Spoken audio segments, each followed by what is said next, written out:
It is now 6 o'clock, and we will call this Brunswick City Edition scheduled commission meeting for Wednesday, September 4th, 2024 to order. Please stand for the invocation and the Pledge of Allegiance. Let us bow. Father God, thank you for the time we have to come together to do all we can to better the lives of our citizens of the city of Brunswick. Thank you for the leaders that are on kiosk, but also the leaders that join us tonight in this meeting. We are praying over each and every one of them for the wisdom to continue to work to the betterment of our people. In your son Jesus' name we do pray. Amen. I pledge of allegiance to the flag of the United States of America, to the republic for which it stands, one nation, under God, visible, liberty, and justice for all. We'll now move on to the adoption of the September 4th, 2024 regular scheduled meeting agenda. Any addendums or subtractions?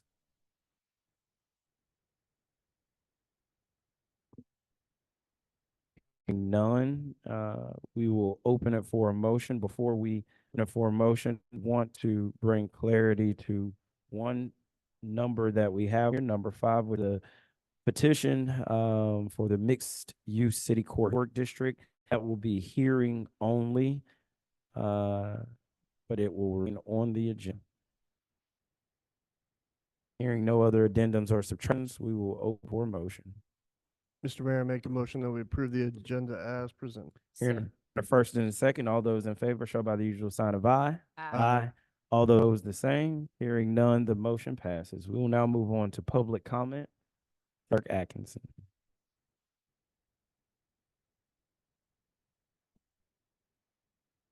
Having no one scheduled for public comment, we will now move to recognition, presentations, and awards.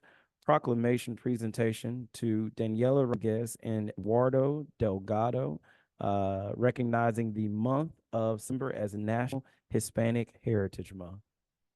We will read this from up here for being with. Whereas in 1988, the U.S. Congress had a resolution dating September 15th to October 15th of each year's National Hispanic Heritage Month.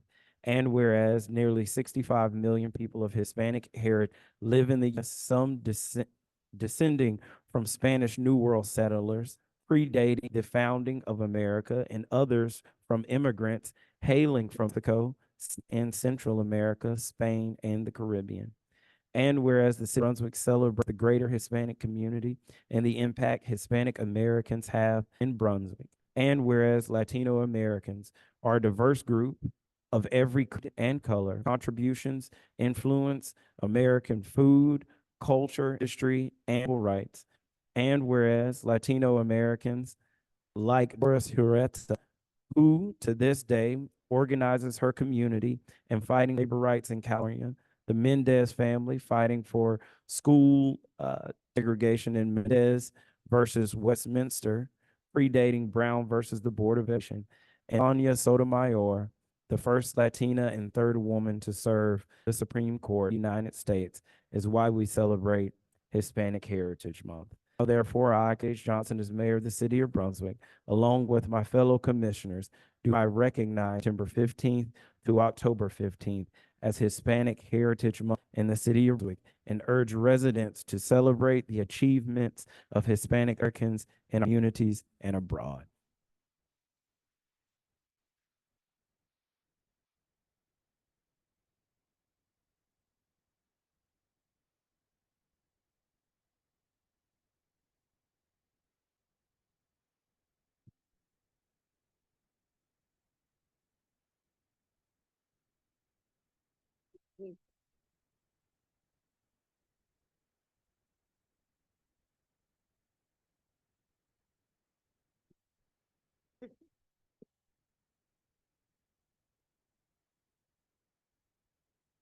We will now move on to a proclamation presentation. Brittany Glenn, recognizing September 14th, 2024 as City of Brunswick Community Wellness. Whereas 2024 marks the third consecutive year that Brunswick hosted the Wellness Walk Run event bring a wonderful opportunity for everyone to embrace wellness, connect with community, and celebrate a vibrant, active lifestyle. And whereas the Wellness Walk has been a tremendous success in the past, city staff and stakeholders are eager to see it expand this year. Whereas the city of Brunswick invites the community to come together for an unforgettable experience filled with activity and sponsorship with the goal of improving health outcomes from all Brunswickians. Now, therefore, I, Cosby H. Johnson, as mayor of the city of Brunswick, along with my fellow commissioners, do hereby proclaim Saturday, September 14th, 24, City of Brunswick Community Wellness Day, and encourage all employees, residents, citizens, and visitors to participate in the Wellness Walk event and activity scheduled for Saturday, September 14th, 2024, the interest, better health, and quality of life for all. Please.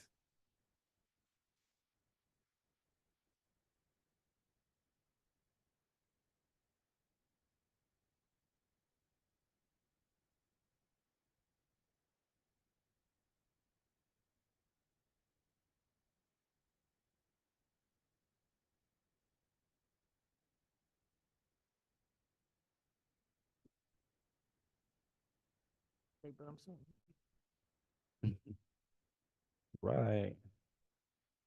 We will now move on to the plaque presentation. And I'm gonna just call Director Hupp and Chief Jones, and they can move in order. Don't see Chief Jones. Okay. There we go.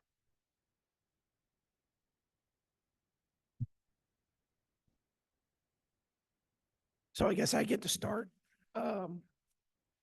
Appreciate the opportunity to recognize uh, Tommy Dix on his retirement after 26 years of service with the city of Brunswick. Tommy did a little of everything for the city. Animal control, worked in the senior center, if I remember correctly. And it's about 11 years ago, we were able to bring him over. Oh, I knew it. About 12 years ago, brought him over to code enforcement. And I've worked with him for 9 years. I was in code enforcement since 2020. And Tom, exemplary employee to have. And we're going to miss him tremendously. So, Tommy, if you'd come up.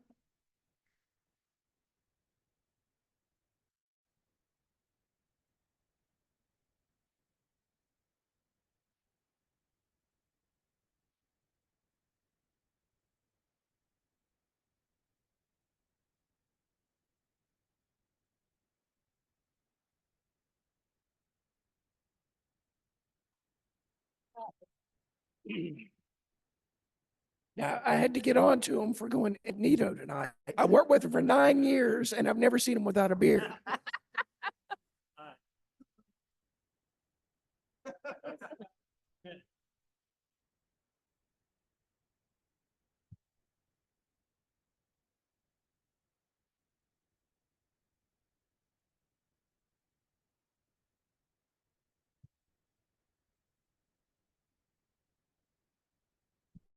Evening, Commission. Uh, Just like with Director Mr. Dix, it's my honor to present this award to Assistant Chief Host, loyal service of 33 years to the city of Brunswick, serving this community with honor, safety, from 1991 to 2024. So what better way to give to your community and just truly serve the community. So I had the privilege of working with Assistant Chief Post over the years in my own in safety, and it was an honor to work with him. And we just appreciate long serve to the city of Brunswick. So, Chief Post.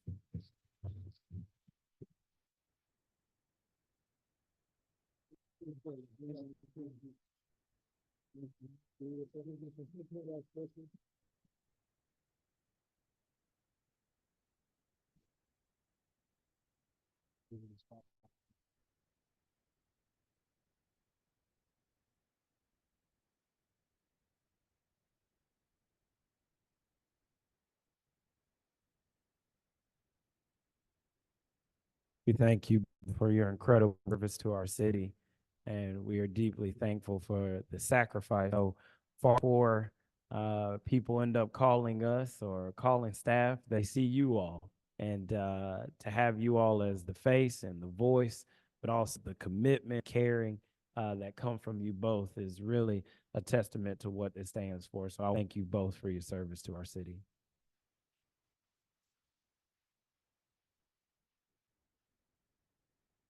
Moving along, we'll go to public hearings for land use petition number 24-2 from Torres, Atlantic Southeast Enterprises owner petitioning to rezone One Forest Landing from basic industrial to mixed use city core historic district. Director Hunter.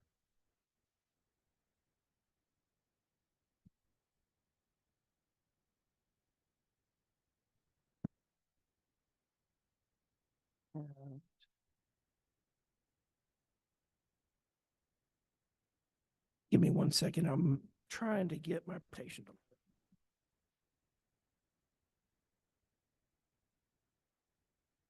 I apologize.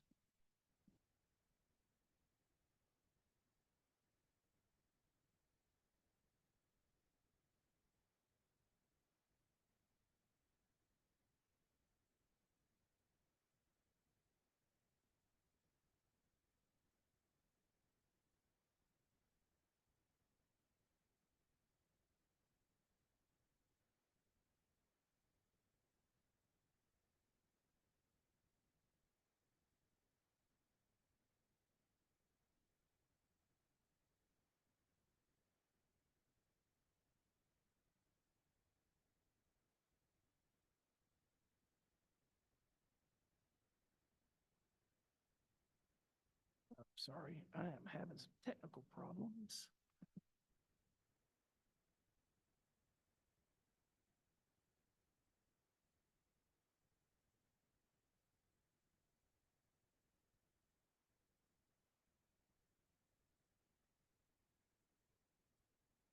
All right. I'm just going to have to wing it a bit. I'll be able to give the basics fairly easily. Application 24-02 is from for One Tourist Landing. The request is to rezone property from basic industrial to mixed use city core historic district. The parcel encompasses about 98 acres. The upland portion adjacent to Bay and Newcastle Streets is roughly 25 acres. That'd be the primary development area, but the rezoning would apply to the entire parcel. The vast majority of that is marsh and some uplands related to the boat that is just to the north of this development. That boatyard is about 6.2 acres. The remaining roughly 32, 33 acres is primarily the proposed development of the waterfront is proposed to be a mixed-use development located on a creek downtown Brunswick. The site currently provides access to the largest water marina in Georgia. The mixed-use development is planned for the site consisting of green space, public gathering areas, residential buildings, the existing marina operations, serving recreational commercial boating, and an accessible riverfront boardwalk, creating continuous access to the waterfront and setting the scene for future development in this critical space. The development will be located on land that fronts Academy Creek, East River, Way 341/Newcastle Street, Homer Wilson Way, and Bay Street. The primary purpose behind the request is to go to our much zoning. Much is a new classification. If you'll recall, when we revised our zoning ordinance a year ago, it was approved. We've made it through the first year. took what had traditionally GC core, which is our downtown mixed use zoning, and a little used zoning called general residential core, and combined those and extended them out further. The purpose behind that was to broaden our ability to have mixed use in central downtown core beyond just Newcastle Street and parts of Gloucester. That zoning classification was designed to be very full, to provide potentially new areas where that same type of environment was desired. And that is the zoning application that has been for as part of this development. One of the things that was also requested was a pretty long use list of uses. In much zoning, we did very broad categories of use: retail, office, some specific things like artisan businesses, breweries and microbreweries and those type things that typically in our downtown. When the applicant looked at this, many things that they felt like would be important to make sure that they have. After review of that, most of those uses would be that would be typically found in our downtown core, or were historically available in our downtown.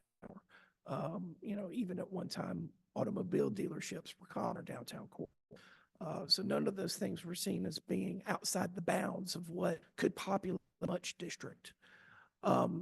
They also asked within that rezone that for the residential area that the parking be reduced, off-street parking permit be reduced from 2 per unit to 1.5. And they did ask for an increase in the height allowance from 45 feet to 65 feet. Those type requests were built into the much zoning process, so that when a proposal came forward, that could be considered at the time of the zoning, the approval, so that it wouldn't be separated from events and gone into a variance process. Those decisions lie with the city and not any other body.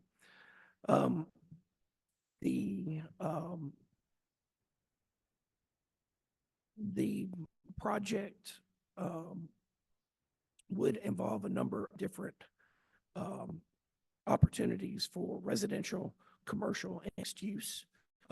They propose potential sites for hotels that occur, some dry stack storage for their marina operation, and mostly residential products throughout.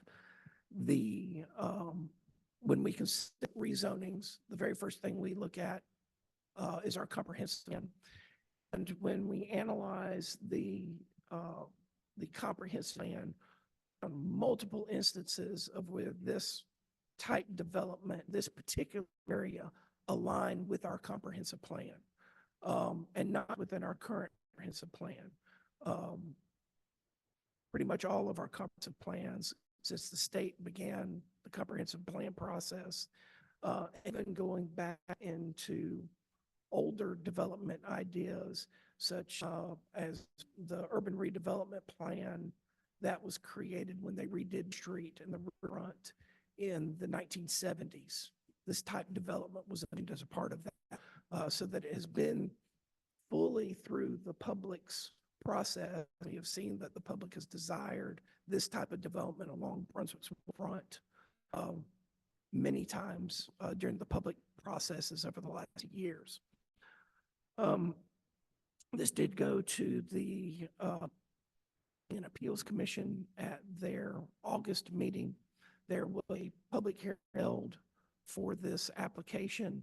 One person spoke in for that representative from 100 miles, and no one spoke against it. The Planning and Appeals Committee did have a couple of recommendations just based on the text that was provided. They asked that which concerned automobile sales and RV sales as being an allowed use be changed to a conditional use. And there was another section for the uses that would golf cart and ATV sales located in the location, and they recommend reducing that to golf carts. The and that was their recommendation for you. I go pause here to answer any questions you've got. Questions or comments from the commission?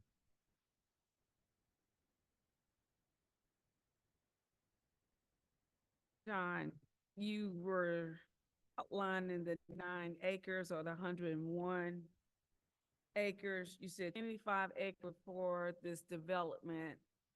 But you said 6.2 was up there, the boating by At the Peak. yard. by Peak, across from P Street. That's only about 31 acres with the other 60, Marsh. all 60 is marsh. The vast majority, there is some that is upland that basically creates Holmesome Way, which is kind of causeway that goes out to St. Andrews Island. It's an existing roadway, so it's not developable property. So- I have the exact count, We but have 31 acres, 31, 32 acres that could be developed Yeah. in the future. roughly, yes. 25 is right now. Yep. All right. My next question is,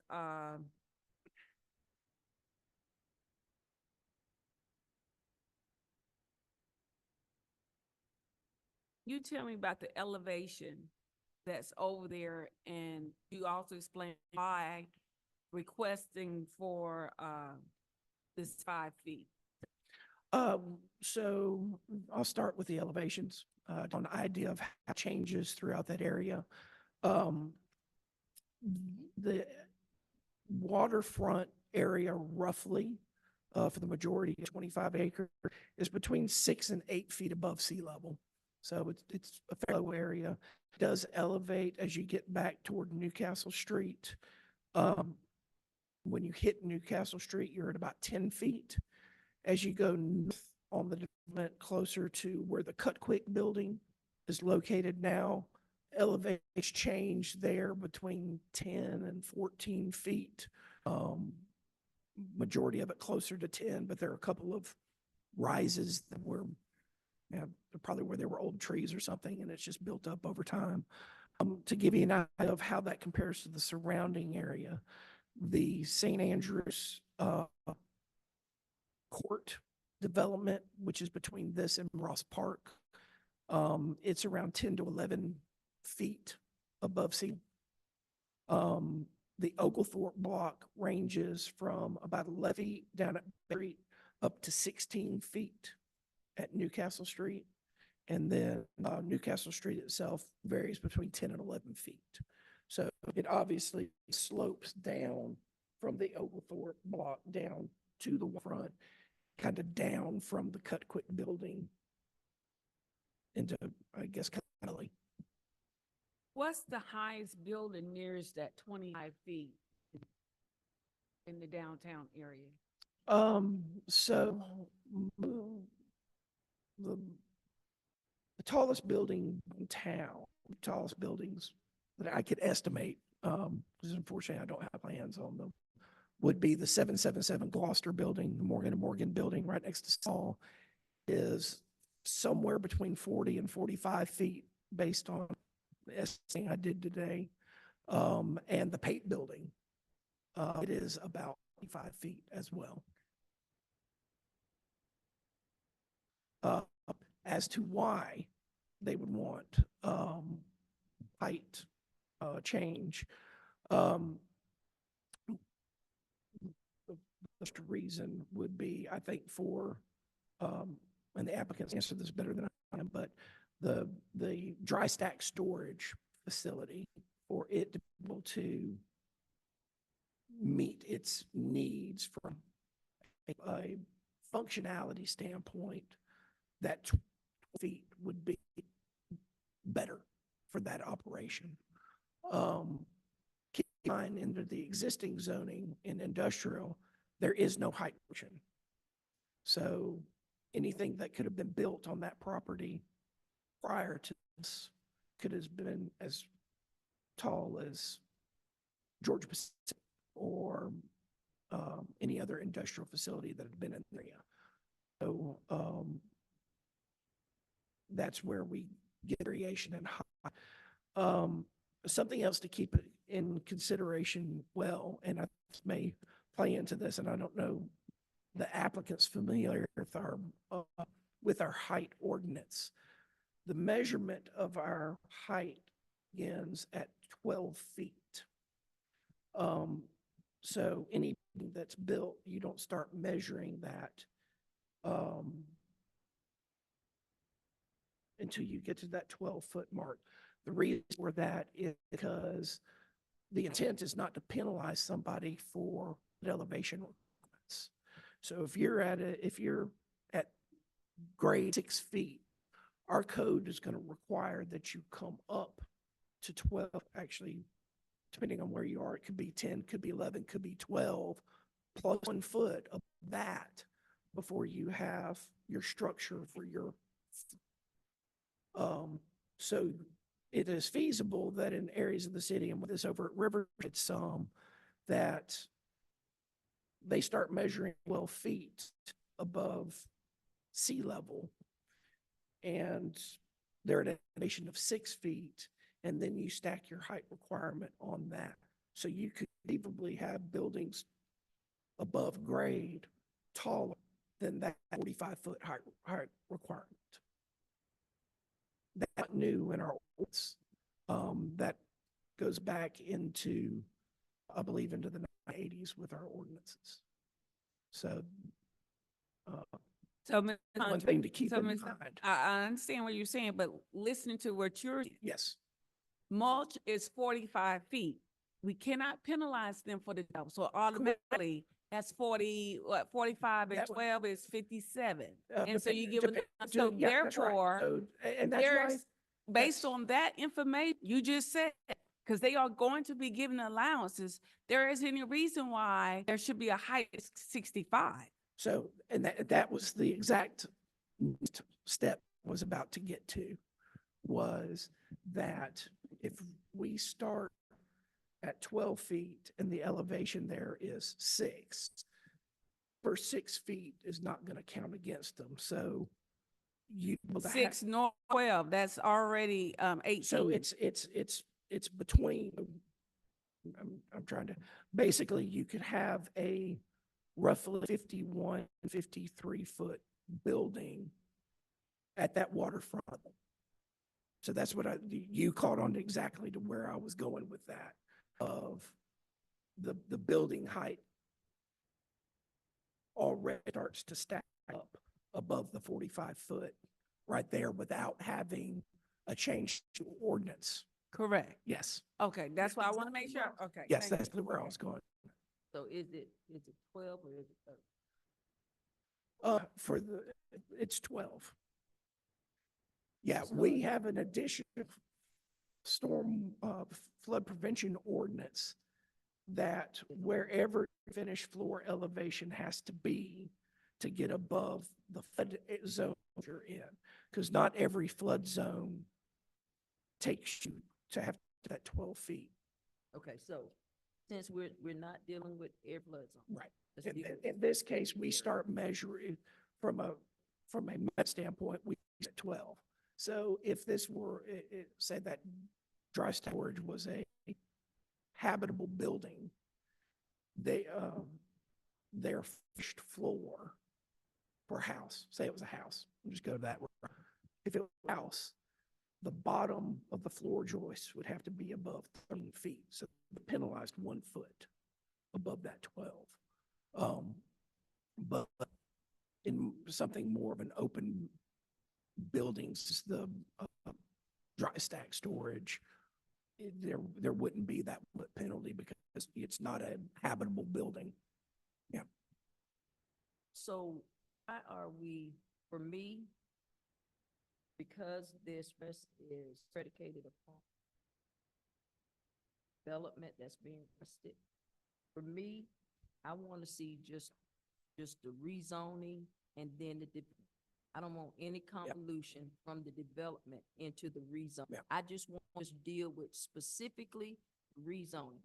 The development needs to back reports and do a presentation to the DIOS so that we will have much of the intent, how that's going to look, what's being planned, even with just what you now, and then what you may be planning for the future. I don't want to deal with all stuff convoluted together. I want it broken out. Yeah, and that's understandable.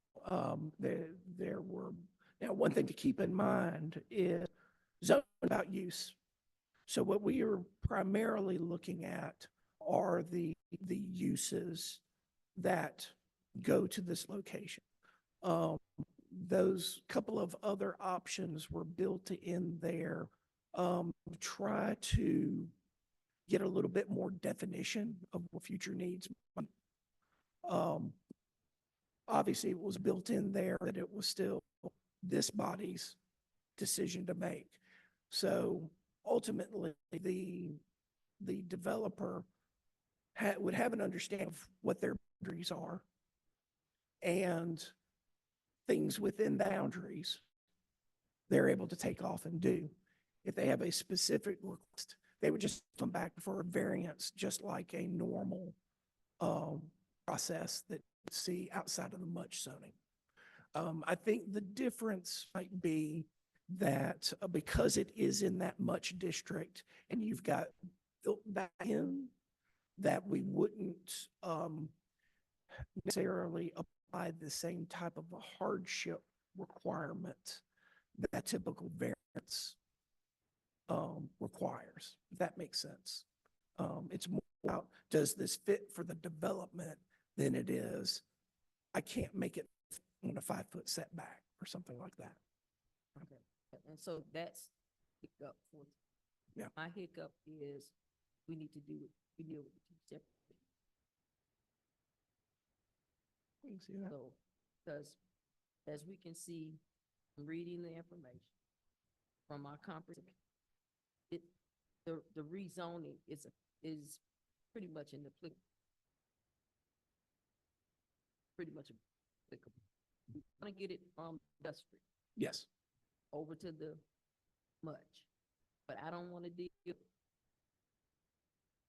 the development that's convoluted, the request for the rezoning.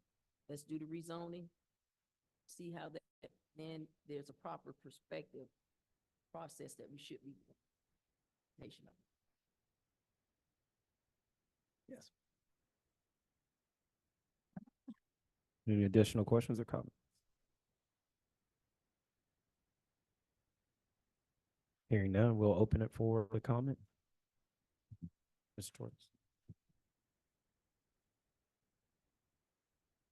How are y'all? But how are you? I brought some things for y'all.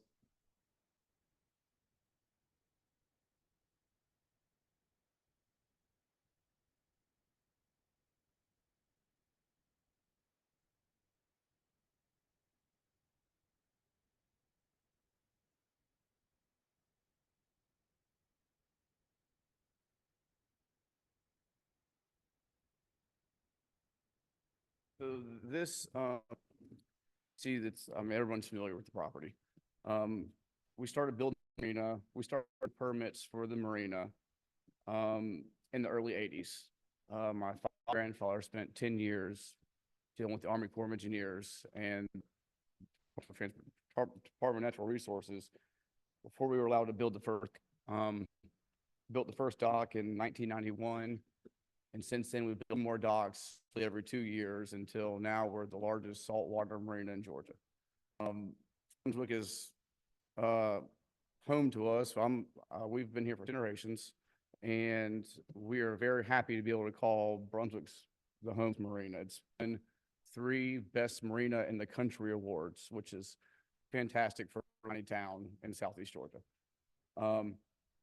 We've got thousands of people come to this marina every year, and we've had numerous down restaurant owners that 40% of their business comes from marina customers.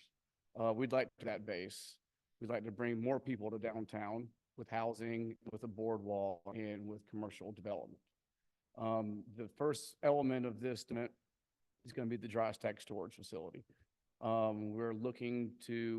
We've been told by the industry experts that 200 to 220 boats for a dry stack storage facility is like the make it break it point. It becomes feasible to build it after you have 200 boats. To get 200 boats in this storage facility without building a whole nother building, it's got to be 65. Each forklift and each building has to have lifts. The forklifts are $600,000 a piece. We had to build a third one. That's a whole other $600,000 in forklifts. And it's going to take up another acre and that we can't put on and we can't put commercial development on. We know that Brunswick is dying for more housing. We know Brunswick is dying to have waterfront open. We want to build a half-mile long board waterfront so that the citizens of Glynn County and Brunswick can finally have active water. I mean, we've got Mary Ross Park, Overlook Park, pretty empty. We want this to be a place where people can work, live, play, protest, go for a walk down the boardwalk and grab a beer, a t-shirt, a bite, fit, run, whatever they want to do. So we've been doing this for a long time. If you use black and white photo in here of these elevations, grandfather had them on in 1987. We've been working on it for that long. This is where you see in this picture, this roundabout with the flag. That is the roundabout with the flags. So we've been working on it multiple decades now. I see you also ask some questions I'm gonna try to answer. You mentioned you would like this rezoning and development separated. I'm not really sure what you mean. You're asking us for each time like to go vote something to come back in front of the city commission? For us to know what it is that you're looking or what you're in that space. Because right now it's been around all.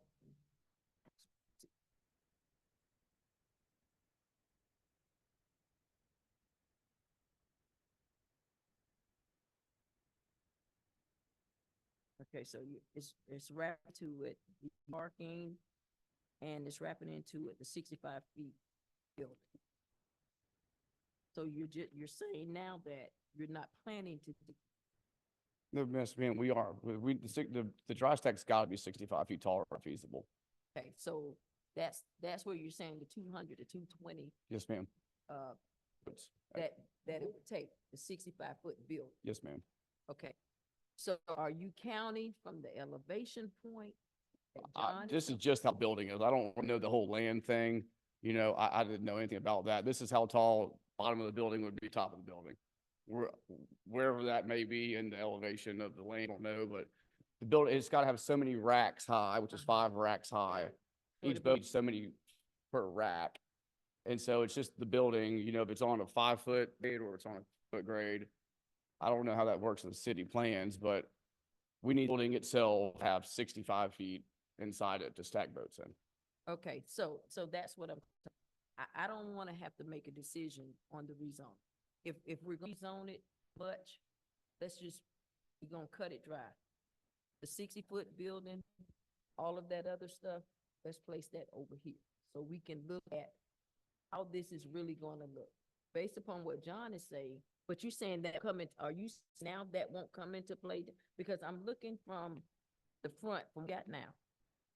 And your last page, I'm assuming That's the dry stack. is what it looked like. That's correct. All right, so, John? So I think John said, I think this land you're looking at here, so these little blue flags where our dog park was, that's where the dry stack's going. That's where they're gonna go. Yeah, and so this land varies from 8 feet to probably 6 to 8 feet, right? That would mean that what John is saying is we put 65 feet up of that 6, we don't be asking for 59 feet really. Because the footage doesn't start counting until you get up to 12. Yeah, it would actually be a little, yeah, That's better than mine. Yeah, that's right. So I mean, everything under the 12-foot grade is kind of free height. You don't start counting the footage until you get 12 foot. And the point, John forgot about one building, the beautiful tin building we have across from the boatyard Yeah, is that- 75 feet tall. Harbor's got a 250-foot height variance. So this wouldn't be an unprecedented situation.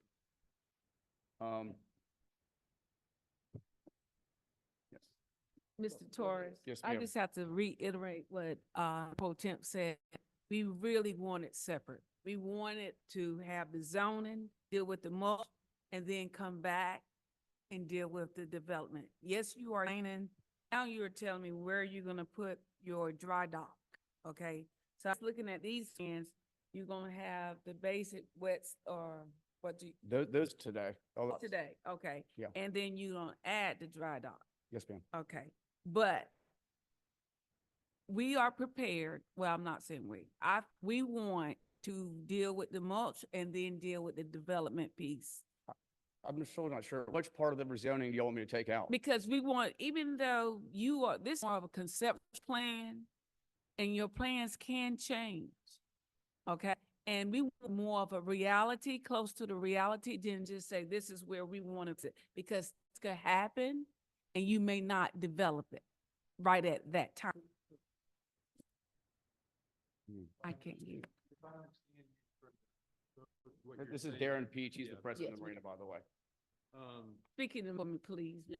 So if I understand what you're saying, then you're saying that you want to stick with the code as it's written with no variance at this time. So it would be textbook, much. Correct. Okay, and then for any project specifically, we come back with that request on it, which I think I Correct. understand that. The thing to keep in mind though, is that, the first part of this project that we really want to get started, which is why we're working hard to do this, is going to be dry stack storage. So you're going to from us right away if we do that. That's But- fine. But We I- just want to keep the process clean. Okay. So that's your only concern, is that you don't want a carpet on, Correct. okay, understood. Thank you. Thank you.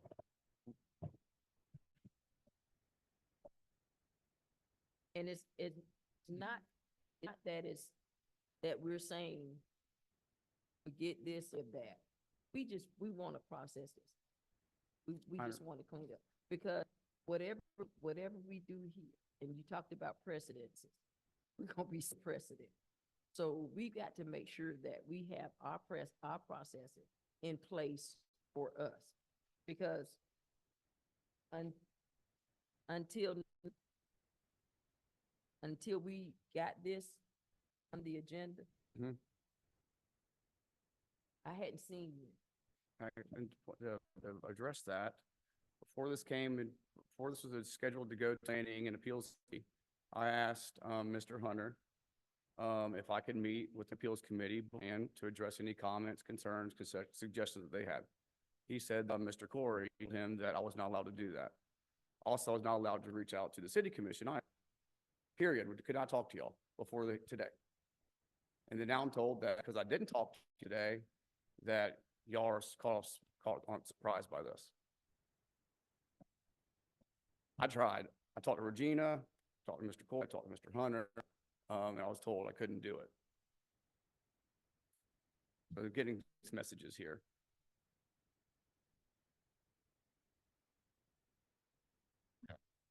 Any, That's what, we have a prior commission in the back. That's what our work sessions are for. Regina was supposed to schedule a work session with you guys before this here. That didn't happen either.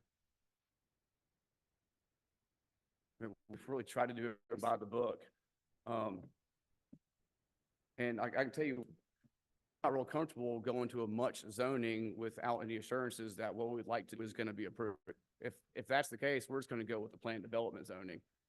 Or we'll build up to 6 feet right now under the industrial zoning, which is allowed under the current test. I mean, we're really trying to work with y'all. This is going to be something that's really good for Brunswick. I mean, we're trying to connect downtown to the waterfront. We're trying to open up this Bay Street core. But yeah, I guess we'll just come back on development text and like fasticate with some attorneys. We understand. Any other comments? Public.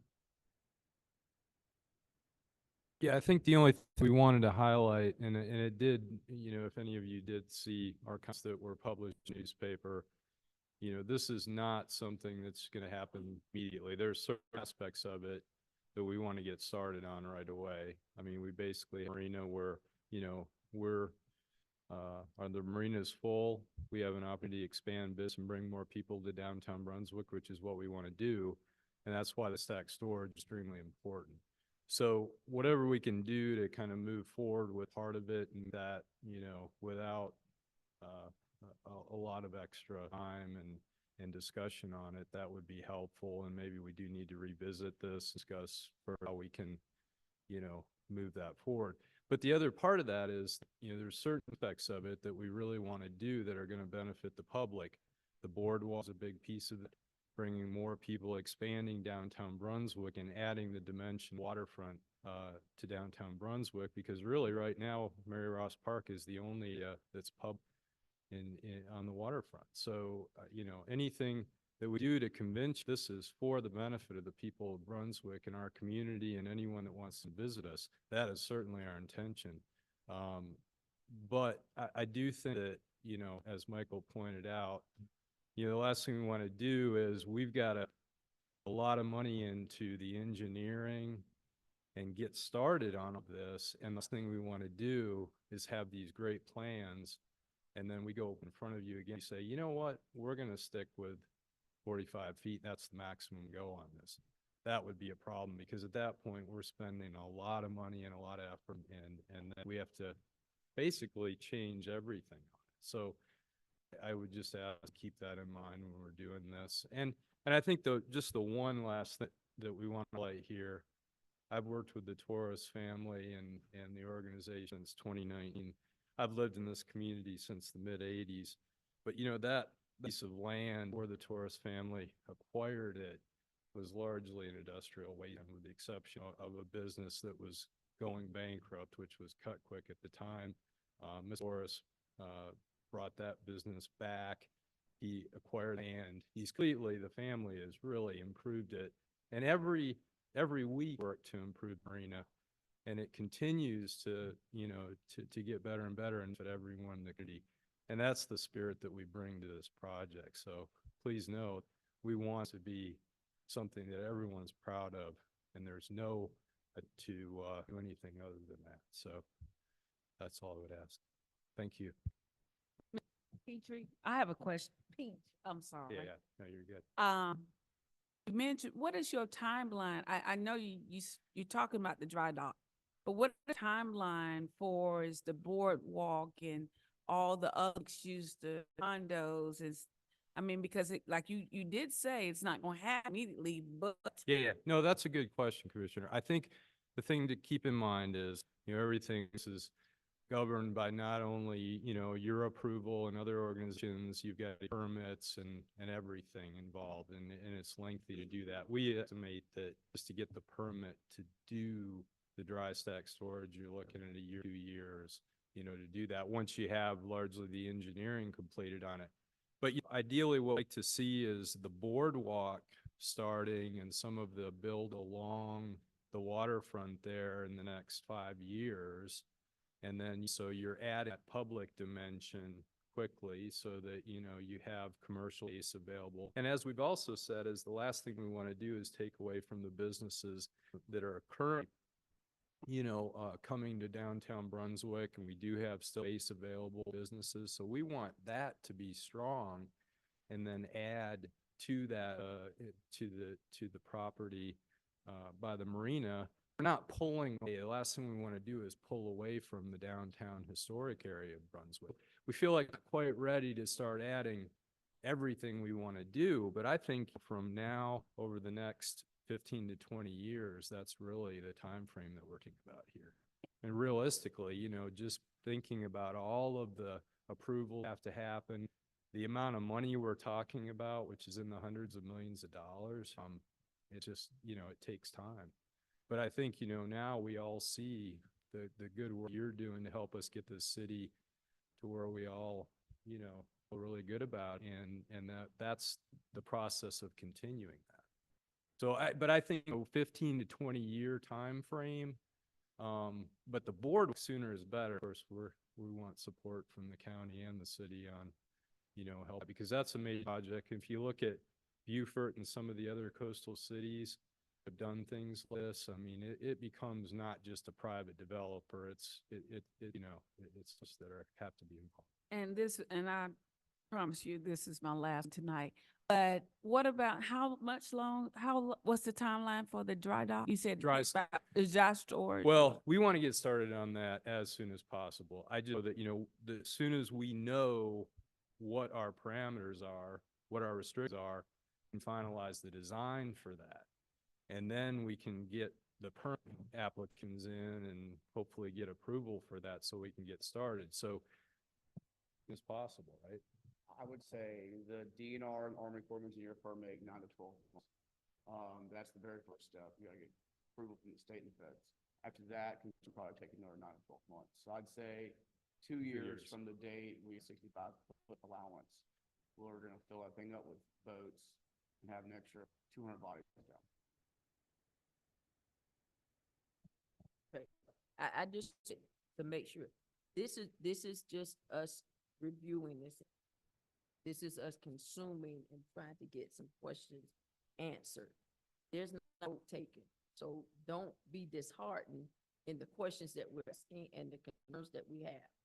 They're valid concerns to make sure what's being done is being done properly and that we fully understand what we're getting now to consume and then be able to make proper decision on. It's not saying one way or the other. So I don't want you to be disheartened and say, oh, well, shoot, we just not gonna be able to, this is just, that's why we're talking about this now. And we're gonna do it. Trying to understand. I kind of saw, but I don't be disheartened in that. This is what we should be doing. We should make sure that we're consuming, digesting, and have a proper understanding before we a vote on it. Yeah. Can we get clarification if we're allowed to talk to you outside of meetings, projects? Yeah, I definitely want to address that comment. Sure. Prior to application, everything's open. So the problem here was you had already filed the application. Once that happens, the clock starts ticking and we're must have the outside contact. With anybody? Somebody who's of a decision making Did y'all know that? about, to talk about zoning and, yeah. I'm on planning commissions and county and every board of appeals, every board I've ever been in front of, you welcome input from the client so you can address issues before it comes to public hearing. Well, but the problem with it needs to be in a public. Okay. And that, and that's, We'll get that process. So how do I help y'all outside? How do we address, how do I get y'all's feedback between now and next meeting? Well, I would like to address it. First, Go ahead. there were comments and especially from my position and John's related to interactions in individual planning commission members, not this city commission, but the planning commission. And it has common practice, and I've talked about it. Commissioner Saby was on the board at the time. The application is not prohibit necessarily, but restrict access to the, we have changed processes to allow work sessions to occur. If it recalls, at the end of the year, there was a planning and zoning appeals board work session to address what were concerns by the community. That was a full board meeting where an applicant was able to come in and answer a multitude of questions. There were votes taken, and there was clear, and direct communication between the applicant and the board as to how to resolve certain issues with an application. It's how John's always treated it at that level. I would look at it the same in an attempt to any perception of impropriety or the same thing. And I think Mayor Pro Tem made the comment, if there were a work session to be held, I know Michael made a comment about a work session as well. it would be the appropriate forum to discuss any concerns and have any answers provided an applicant. So, I'm learning now that there's papers that there's an absolute, you're elected officials. I mean, anyone can talk to you, but the idea of if there's an applicant before you where there's a vote to be taken, I think it's more appropriate to have it in a forum, all are present, all questions and comments and answers can be addressed openly. And just one more point. I did have a discussion with our planning commission chair about potential of having a workshop after the application is submitted, and provided her the application. She chose to, as she felt like it was a very clear application, and that the Planning Appeals Commission would be able to take it in, move it forward to the commission without any additional work beyond a regular. So that was the perspective that we were using. The intent was not information from anyone. I think we may need to look at how we make that request if the request comes in from someone. Just trying to be helpful. Yeah, no, I would it's, and we were I too. knew We y'all were- might not know it, so. Yep, I think, perfect. We will ensure the internal process move swiftly in this department, make sure those things are cleaned up. Any additional comments from the public? Now would be the time. Usually like to. Former Commissioner Martin, good to see you. Julie, I live at 8 Hanover Square, and I would like to say I am in favor of this rezoning petition. Also, disclosure, I'm on the Planning and Appeals Commission, so coming from body, we had similar discussions as well. And I think right now, the way they're basic industrial, they could build dry stack storage as tall as they wanted to without come before the commission. But they are coming before the commission now for, a site plan of how they want to sort of actually build out and what it's going to look like.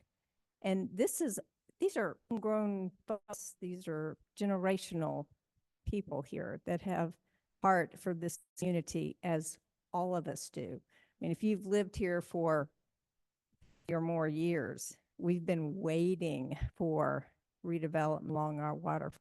And so they are offering this opportunity, but they're also inclusive to have a communal area, a boardwalk.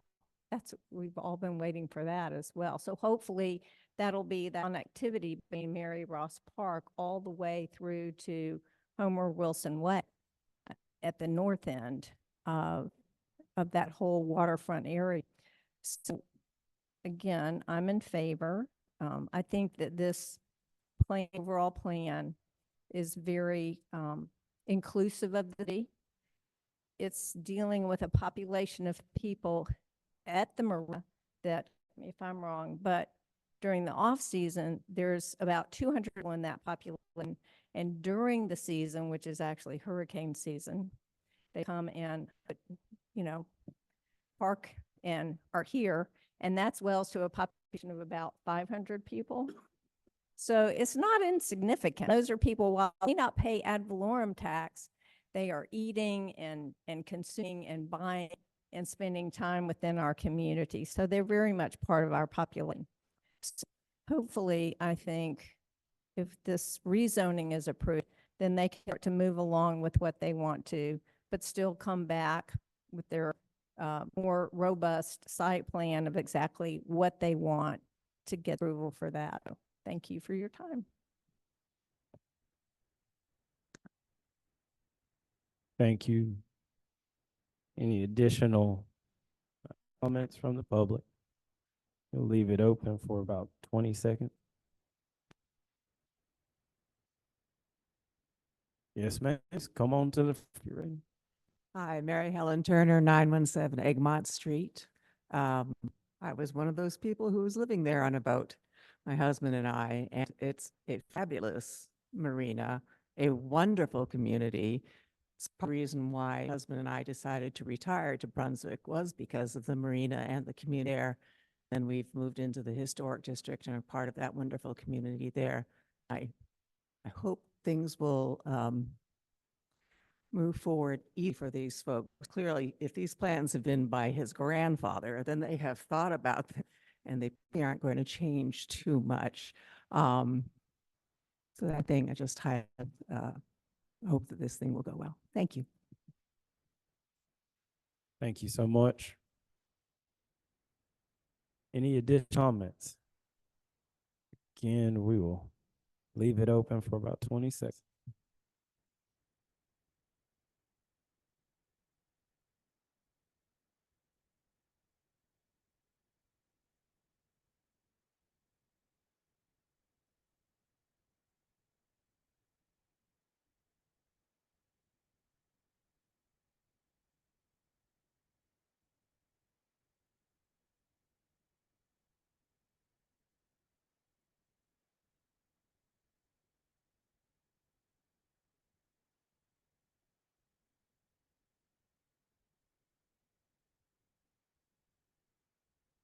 Seeing none, we will close public comment. Any additional comments or questions or things from the DIs?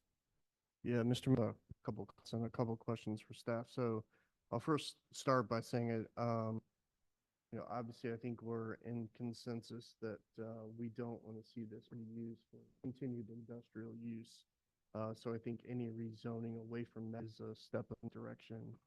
And I do think that the Planning and Appeals Commission reviewed this application thoroughly, and I think have made some really good recommendations in terms of conditions to the initial application. So I'm completely in favor of the application as it sets currently. A little feedback from city staff, Mr. Hunter and Mr. Corey. On this item, it's listed on our agenda as a public hearing, and so please the issue of whether or not this is item for that we would offer up for vote tonight or not. If so, why or why not?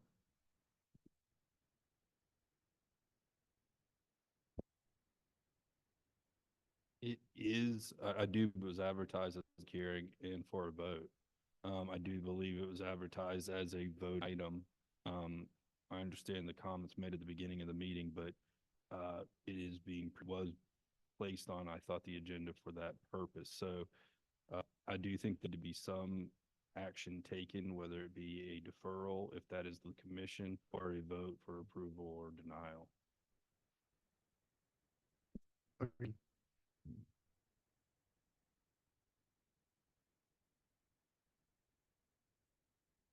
Any additional comments or questions? I like to say I am in favor of what's for us. I understand there's some things that the commission wants to and work through.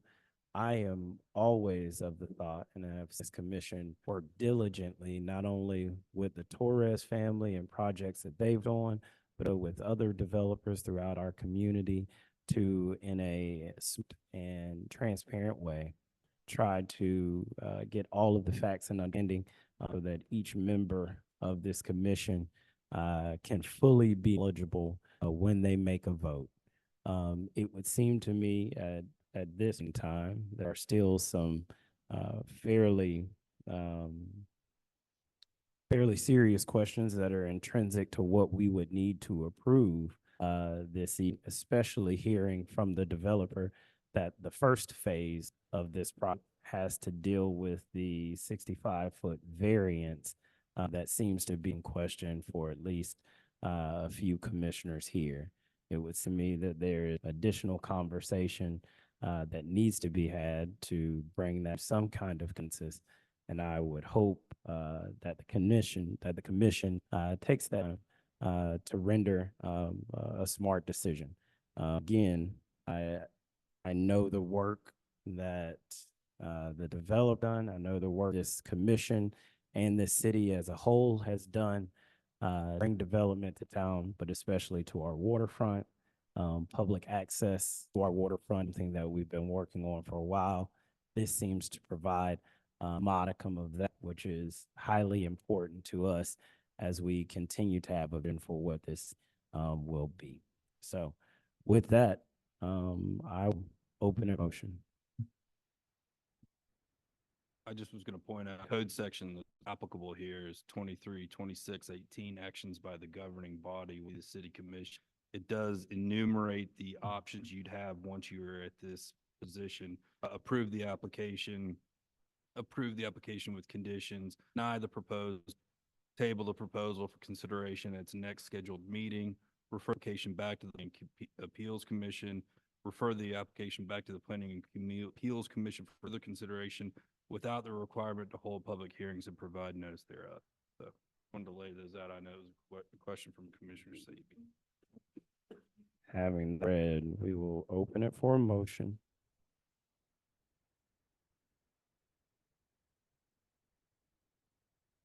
Mr. Mayor, motion. I, I'm sorry. Before you make a motion, I do have a question, to ask or to, I need some more discussion. So I want to break it down. Brian, just everything we could, inside of that, it was a table to next meeting. A table to meeting allows to continue to have discussion. It seems like Commissioner Sabey may be in a case where he's ready to approve now. He's able to bring that motion, whether depending on who is in favor of it. I think both he and I kind of it looks good, but we understand that there's more conversations that needs to be had about not only the foot requirement, but other things that commissioners may have. I'm not stating that as anything we should do. I'm seeing the fact publicly so everyone knows a step we can take.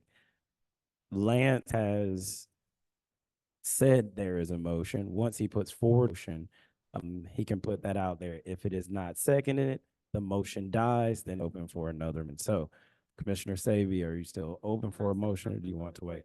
I think we've done this before. This is a reason why. See how everyone's kind of undecided up here. This is why we feel as if it's for us before bringing it to a public meeting, so we can avoid all of it.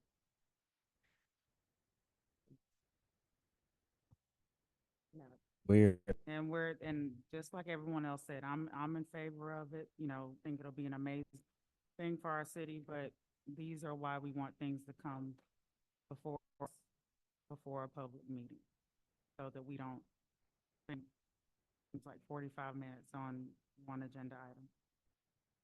I'll move it for a motion if Commissioner Sabey wants to continue to make his motion. Mr. Mayor, I make a motion that we approve petition number 24-02 for Micro Atlantic Southeastern Enterprises owner petitioning to rezone on Torres Landing from basic industrial to mixed use historic district with the conditions recommended by our appeals commission.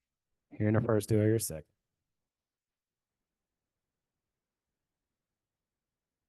Hearing no second, the motion fails. We'll now open it for a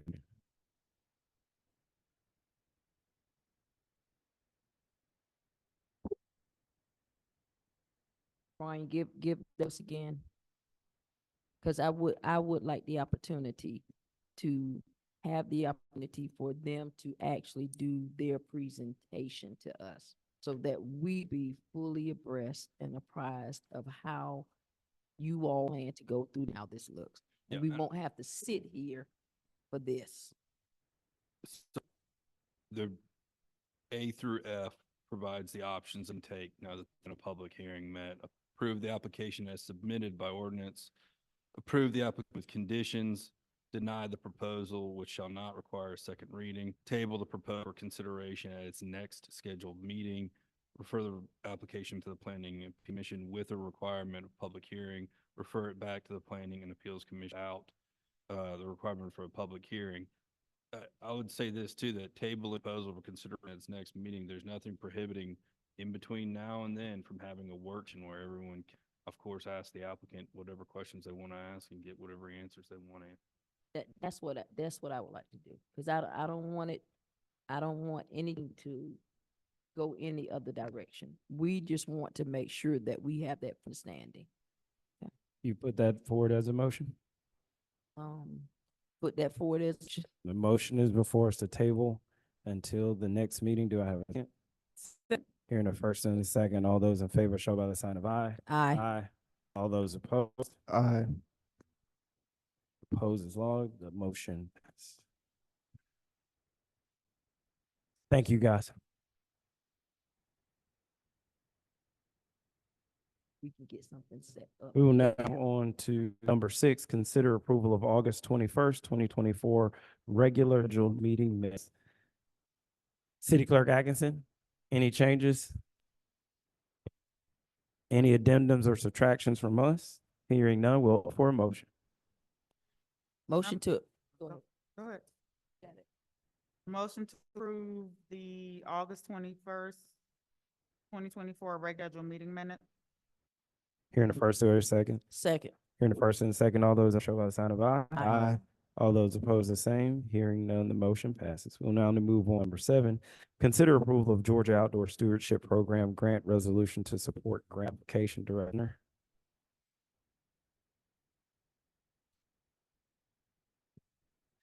Thank you, Mayor and Commission. About a year ago, we identified this grant opportunity as being where we might be able to leverage our SPLOST dollars. As y'all are aware, the current SPLOST includes $500 for our historic squares in Brunswick. That was voted on by our community, and we're very thankful for that. The Georgia Outdoor Steward Program offers up to $3 million for projects that meet their criteria. We work together with our planning department, our engineering department, and with Squares to develop a fairly comprehensive outlook at what it would take to complete the remaining squares within the Old Town District. As you know, Signature Squares has been working on that effort now for about 20 years. And between the designs provided by Signature Squares for the remaining squares, cost estimating provided by our public department based on the projects we've been doing, we've started putting together application to submit in the middle of October. Would be asking for about $2.2 million. They're required 5% match. The $500,000 from SPLOST would be that match. But there is also a gap between the match and the amount we have developed as part of the project. That would be $315,000. The Signature Squares has committed to raising that funding to also be included in that match. They've already successfully received commitments for $120,000 cash. Also have other commitments for in-kind donations that go toward the project as well. And feel very comfortable that we would be able to raise that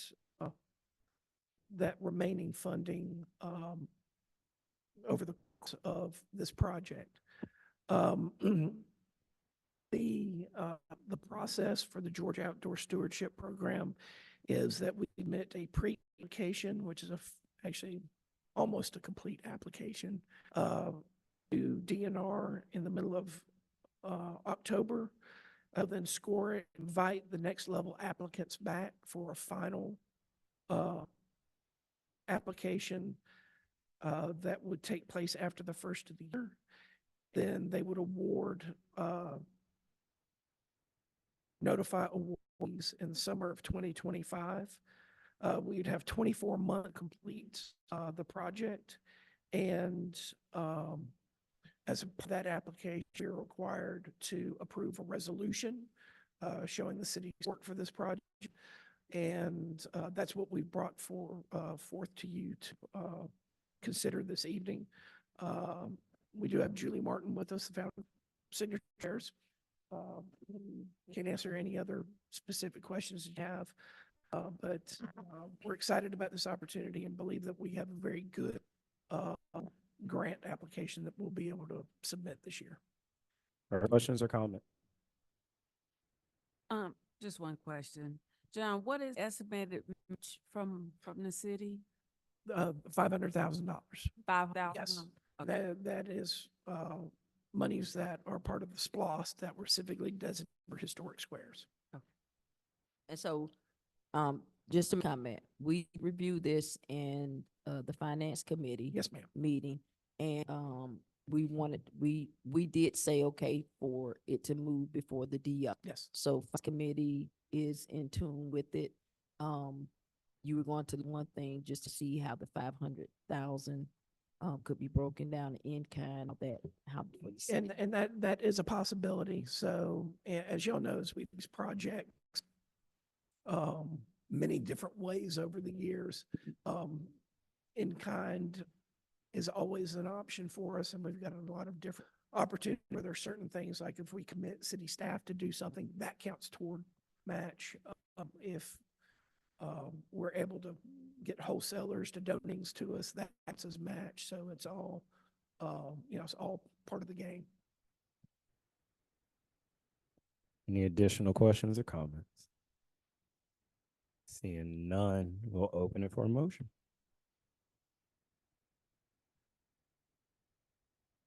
I move that we. Mhm. Okay. I move that we approve the Georgia Outdoor Stewardship Program grant resolution to support grant application. Here's the very second. Second. Hearing the first and the second, all those in favor show by the sign of aye. Aye. All opposed, the same. Hearing none, the motion passes. Thank you. We'll now move on to number 8, consider approval of public works plus vehicle equipment. Mr. Charnock. Oh, Good sorry. afternoon. Yeah, Rick had something come up at the last minute, so wasn't able to be here, so here we are.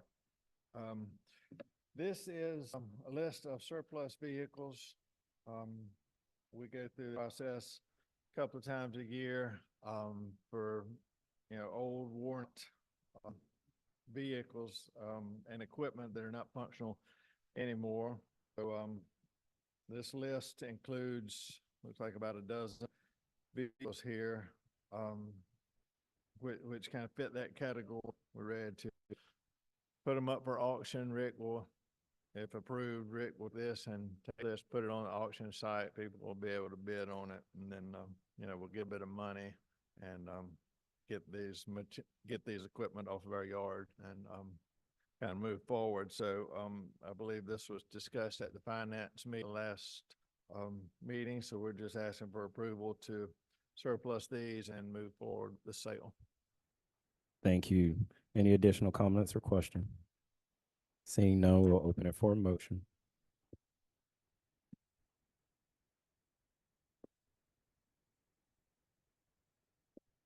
Hearing the first, here's second. Second. Hearing the first and the second, all those in favor show by the sign of aye. Aye. All those opposed, the same. Hearing none, the motion passes. Mr. Mayor, Yes. do you have one question for Assistant City Manager Burquist and Garrow? Can we look at, know that once we sell these surplus, the money's just gonna go straight to the general fund?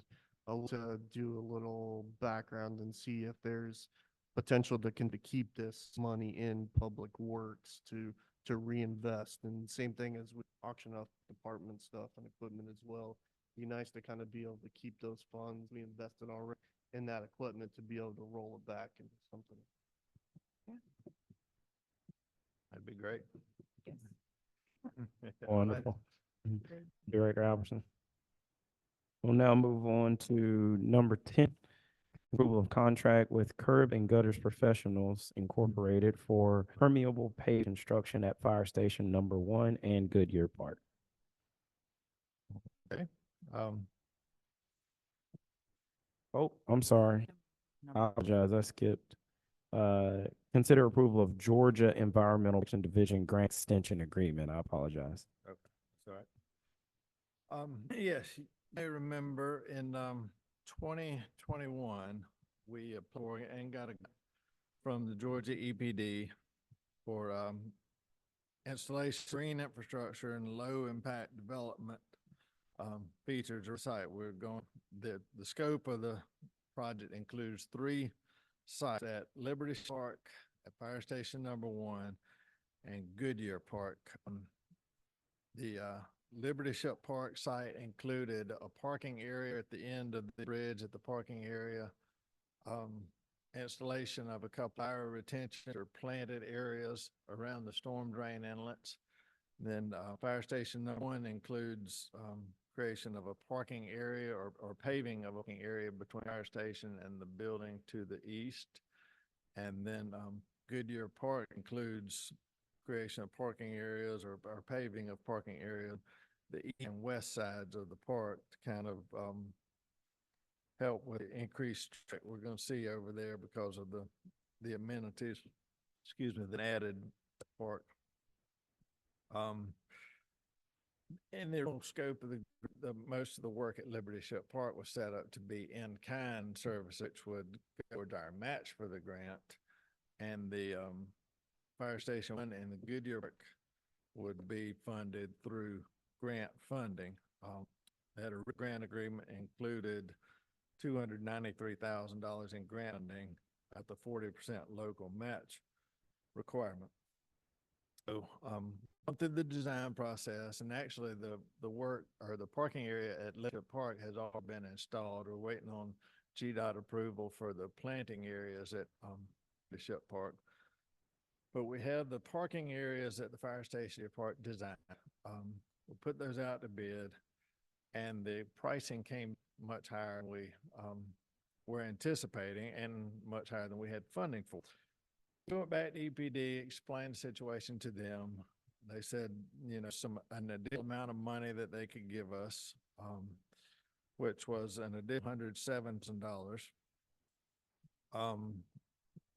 And that carries the 40% match requirement. So shuffling some money, we removed part of the scope of the Goodyear Park, one side scope from contract, and we would do that in-house to help with meet our grant requirement. Long story short, we would be asking EPD for an additional $106,000. We would match that with $73,000 in match funds. Of that $73,000, $19,000 of it would come from in-kind services. $54,000 would come from cash match, which would be paid from our SPLOST 22 storm drainage funds. So, and we would get a 6-month time extension to finish these up and the grant run through March of 25. So we're just asking for approval to move forward with the extension agreement with EPD to receive $106,000, and then we would pay $54,000 in grant and cash match from SPLOST 22 storm drainage. Thank you for that. Any questions or comments? Here, we'll open it for a motion. To authorize the mayor to sign an extension agreement with Georgia EPD for the second 319H grant, GILID retrofits in Brunswick. Hearing a first, do I hear a second? Yeah. Hearing a second, all those in favor, show by the usual sign of aye. Aye. All those opposed, the same. Hearing none, motion passes. Now move on to 10. Consider approval of contract with Curb and Gutters Professional Incorporated for permeable pavement construction at Fire Station Number 1 and Goodyear Park. This is sort of the second part of that. This is the paving of that grant, which will be funded through the grant funds. As I mentioned, we put this out to bid, including the permeable pavement at the station and both sides of Goodyear Park. You can see the bids there, the results of the bids that came back. Curb and Gutter Professional was the lowest at $435,937, which was well in excess of our available grant funding. like I said, we talked to EPD, got some additional funding, moved some things around. Talked with Curb and Gutter on reduction of you can see in their revised scope of work, the correct amount, including a 10% contingency, is $295,992. And this would be for the permeable pavement at Fire Station number 1 and the side of Goodyear Park. And then we would complete the west side of your park. So, we're asking for approval to move forward with construction with Curb and Gutter professionals. We're gonna, if approved, work to get them moving as quickly as possible and go ahead and get knocked out. We have a monitoring requirement also to monitor the before and after situation of this water quality, that we need to fit in as before the runs out in March. So we need a couple of months of monitoring. So we want to knock this ASAP. Questions or comments for the director? The west side that we're gonna be doing in-house in kind, is it, will utilize the same, materials? Will still be pervious concrete or? No, sir. It will be the grid and gravel paved, same we used at Liberty Ship Park. I don't know if you've seen it. It's about an 8-inch gravel base layer. Then it's a 2-inch plastic grid system that's laid down, and then it's filled with other layer of gravel. Gotcha. So water's able to run right through it, but the grid system provides stability for vehicles to travel on it. Gotcha.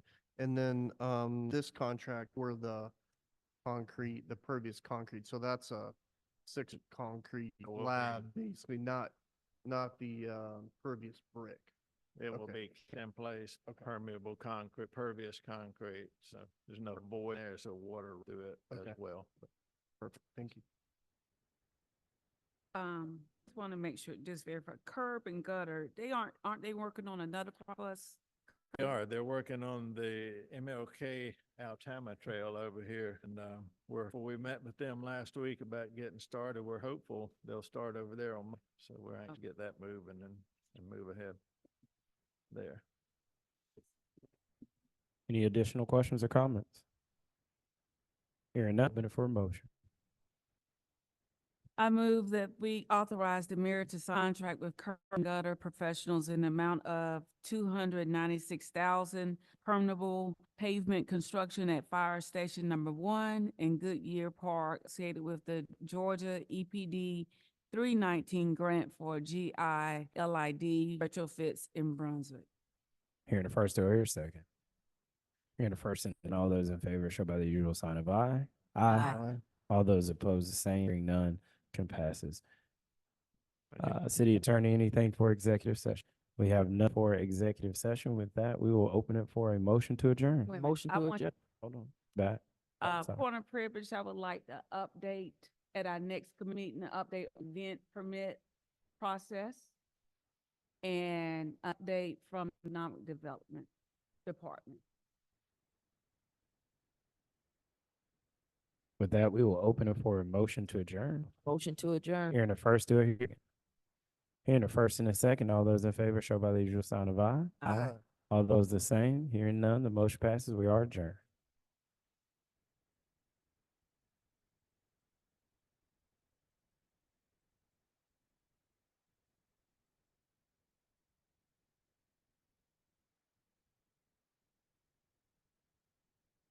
Okay.